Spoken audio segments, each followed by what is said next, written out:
Hello student, तो स्वागत है आपका चैनल पे। आज हम सेकंड चैप्टर कर रहे हैं जो कि आपकी पॉलिटिकल साइंस का फर्स्ट बुक का सेकंड चैप्टर है आपका ये। जिस चैप्टर के बारे में हमें पढ़ना है उस चैप्टर का नाम है आपका एंड ऑफ बाइपोलैरिटी। जो मैंने आपको पिछला चैप्टर पढ़ाया था वो मैंने शीत युद्ध के बारे में पढ़ाया था, नहीं कोल्ड वॉर के बारे में पढ़ाया था। तो उसमें जो आपने कहानियाँ पढ़ी थी उसके बाद की ही कहानी इस वाले चैप्टर में मिलेगी। जैसे कि चैप्टर के नाम से आपको पता चल रहा है कि यहाँ पर जो है जो बाईपोलर वर्ड आपका पिछले चैप्टर में मैंने बनाया था बाईपोलर, उसका यहाँ पर एंड हमें देखने को मिल सकता है। ठीक है, देखने को मिल क्या सकता है, मिलेगा ही आपको। तो चलिए फिर शुरू करते हैं। सबसे पहली चीज़ है आपका वॉल ऑफ बर्लिन। देखिए, मैंने जब आपको बताया था कि जब आपका कोल्ड वॉर स्टार्ट हुआ था तो जो भी विश्व था वो दो भागों में बट गया था आपका। तो जो दो भागों में बटा, जैसे कि मान लीजिए यही एक आपका दो भाग है, तो यहाँ पर जो ऐसे करके भाग बांटा गया था, तो ये वाला जो एरिया बनता है जिसको बांटा गया था उसके बीच में एक दीवार बनाई गई थी, जैसे ये वाली जो मैं आपको लाइन दिखा रहा हूँ। और इसी को क्या बोला गया था, वॉल ऑफ बर्लिन बोला गया था। ये जो वॉल ऑफ बर्लिन है वो जर्मनी की राजधानी बर्लिन है वहाँ पर बनाई गई थी, जो कि कम से कम 150 किलोमीटर लंबी थी। और ये जो थी बनी थी मतलब 1961 में बनी थी। ठीक है, इसके बनने का जो उद्देश्य था वो बस ये था कि वो यूरोप को दो बराबर भागों में बांटता था, एक तरफ सोवियत संघ की तरफ और दूसरा जो हिस्सा था वो अमेरिका की तरफ दर्शाता है। ठीक है, ये है आपका वॉल ऑफ बर्लिन। आगे है बात करते हैं बर्थ ऑफ सोवियत यूनियन। देखिए, सोवियत यूनियन जो फिर वो बना कैसे, यानी कि USSR यानी कि union of socialist Soviet Republic. देखिए, ये जो आया था आपका came into existence after the Russian Bolshevik revolution. देखिए, एक क्रांति चलाई गई थी जिसको हम बोलते हैं बोल्शेविक रेवोल्यूशन ऑफ 1917। और इसके बाद से ऐसा देखा गया है, फिर मतलब बोला गया कि एक देश होगा जिसका नाम होगा सोवियत यूनियन, और ये 15 गणराज्यों से मिलकर के बनाया गया था। ठीक है, तो ये आपका क्या है, बर्थ है किसका, सोवियत यूनियन का। तो इसमें पूछा जाता है कि आखिर सोवियत यूनियन बना कैसे। तो आप क्या बताएंगे कि एक मतलब क्रांति चली थी, कौन सी वाली, बोल्शेविक रेवोल्यूशन सॉरी। और इसके बाद से सोवियत यूनियन क्या हुआ, एग्जिस्टेंस में आया था, यानी कि 1917 से लेकर के।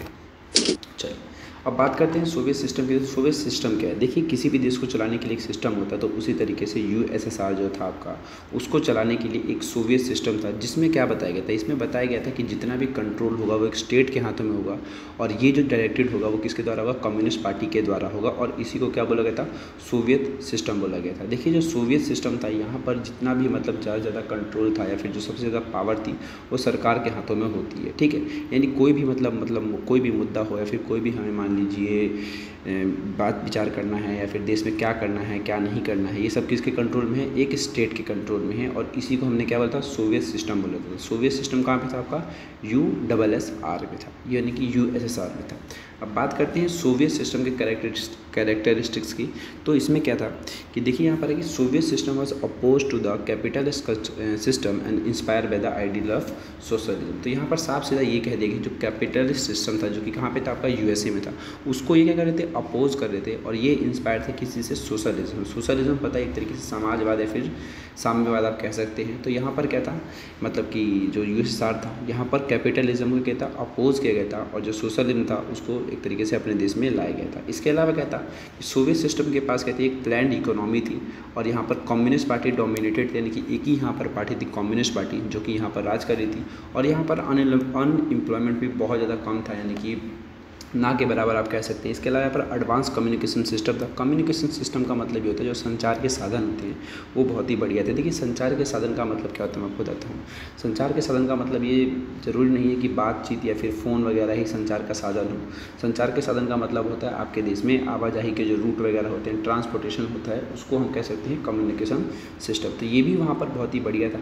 इसके अलावा उस देश में मतलब जो सोवियत सिस्टम था वहाँ पर स्टेट ओनरशिप थी, और state had control over the means of production. मतलब सारा का सारा जो एक तरीके से हम कंट्रोल कह सकते थे वो किसके पास था, आपके एक स्टेट के पास में था। और यही आपका क्या है, सोवियत सिस्टम का कैरेक्टरिस्टिक्स है। ठीक है, चलिए अब बात करते हैं सेकंड वर्ल्ड कंट्रीज़ की। तो सेकंड वर्ल्ड कंट्रीज़ हमने पहले चैप्टर में बात की थी कि जो फर्स्ट वर्ल्ड कंट्री थी वो आपका अमेरिका है, और सेकंड वर्ल्ड कंट्री जो थी वो आपका सोवियत यूनियन है। तो इसमें जितनी भी कंट्री थी वो ईस्टर्न यूरोप की थी जो कि सेकंड वर्ल्ड कंट्री के लिए थी। और इन देशों ने किसको अपना रखा था, सोशलिज्म को अपना रखा था, क्योंकि ये सब किसके साथ थे, ये थे आपके सोवियत संघ के साथ थे, इसीलिए इन लोगों ने उस चीज़ को अपना रखा था। यानी कि यहाँ की जो इकोनॉमी थी वो भी कौन सी थी, यही सोशलिज्म वाली थी। ठीक है, अब एक चेंज आया था 1980 के दशक में। उस समय जो थे, जो आपका सोवियत यूनियन था उसके जो मतलब राष्ट्रपति थे वो मिखाइल गोर्बाचेव बने थे, और इन्होंने सोवियत संघ को शुरू से आगे बढ़ाने की सोची, और दो एक तरीके से मतलब ये प्लान लेकर के आए कि जिसके ज़रिए हम क्या कर सकते हैं, सोवियत संघ को आगे लेके जा सकते हैं। ठीक है, तो वो 2 प्लान जो थे वो थे आपके, एक तो था आपका पेरेस्ट्रोइका जिसका मतलब होता है इकोनॉमिक रिफॉर्म, और दूसरा था आपका ग्लासनोस्ट, तो इसको बोला गया था ओपननेस। ठीक है, ये जो क्वेश्चन मैंने आपको बताया फिर जो मैंने बताया पेरेस्ट्रोइका और ग्लासनोस्ट, ये दोनों जरूर पूछा जाता है कि आखिर ये दोनों क्या थे। तो एक का मतलब पेरेस्ट्रोइका का मतलब क्या है, इकोनॉमिक को रिफॉर्म करने के लिए था, और ग्लासनोस्ट का मतलब ओपननेस लाना था। कहाँ पर, आपके USSR में, यानी कि USSR में। और ये कौन लेकर आया था, मिखाइल गोर्बाचेव लेकर गए थे, और ये बने थे 1985 में सोवियत संघ के राष्ट्रपति बने थे, जिन्होंने सोवियत संघ को आगे बढ़ाने के लिए मतलब ये सब नियम वगैरह या फिर योजनाएं थी वो चलाई थी।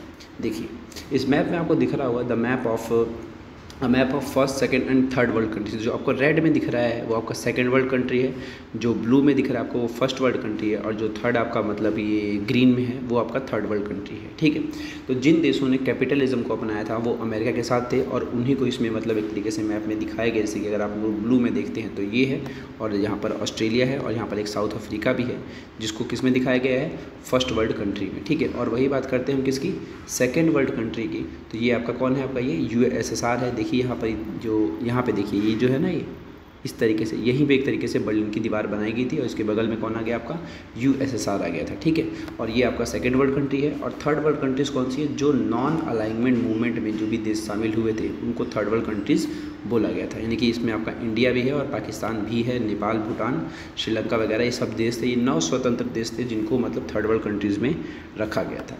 ठीक है, तो ये भी एक क्वेश्चन आता है कि पहली दुनिया, दूसरी दुनिया और तीसरी दुनिया में अंतर क्या है। तो आप ये बता सकते हैं कि पहली दुनिया आपकी पूंजीवाद देश थी, दूसरी दुनिया सोवियत संघ के साथी थे, और वो आपका कैपिटलिज्म को मानते, सोशलिज्म को मानते थे। और थर्ड वर्ल्ड कंट्रीज जो थी इन्होंने अपना विकास स्वयं किया था, ये किसी गुट में नहीं गए थे, इसलिए उनको नॉन अलाइनमेंट मूवमेंट पे रखा गया था।